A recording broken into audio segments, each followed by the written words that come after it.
I started as a columnist at very close to the time he started in Congress, and have followed him ever since. When I received this letter in 2002, right, out of the blue, I'd never received, I'd gotten, like all of us, we got press releases, all that kind of stuff from the senator's office and things like that.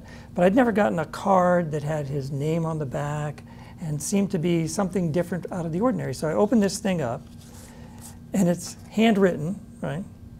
And it says, "Dear Mr. Montini, I believe it is not inappropriate to broach our communication barrier every 12 years or so.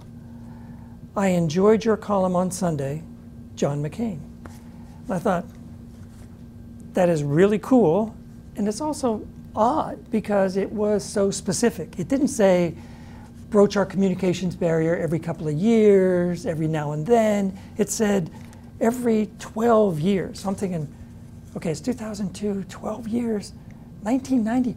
What the heck happened in 1990 that caused a 12 years breach of communication? And then I'm thinking, it sort of has been that long. I didn't really realize it. You don't think about it when you're covering somebody. If you're in my position, you don't really need to speak to them. You're speaking about them and what they do.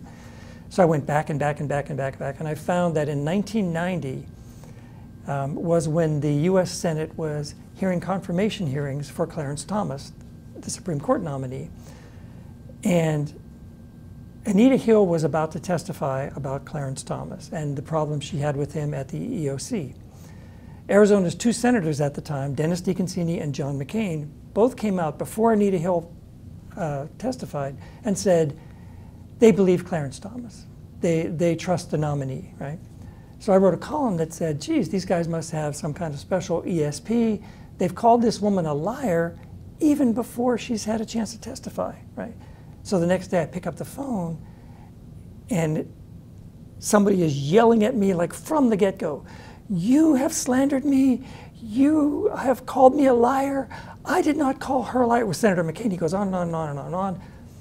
I did what any reporter would do. I switched on my phone recorder and let him rant for a really long time. And then the next day wrote a long column about the senator calling me to say he was going to get me fired and all these other things.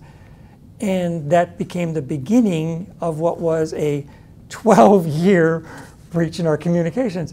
I had no memory that it lasted that long, you know, because you don't really mark the time that way. And I thought, as the senator who was well known for holding grudges in those days, I was surprised to note that he knew exactly how many years it had been, you know. And then what happened, which was you knew was going to happen sooner or later, was for a little while after that I called and I would get responses to this and to that. And then one time I called and whoever was, he's had a number of press people at the time, just said to me, "No, we're not going to do that.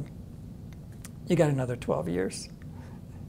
And that's the way it's been. And I think that's exactly the way it should be.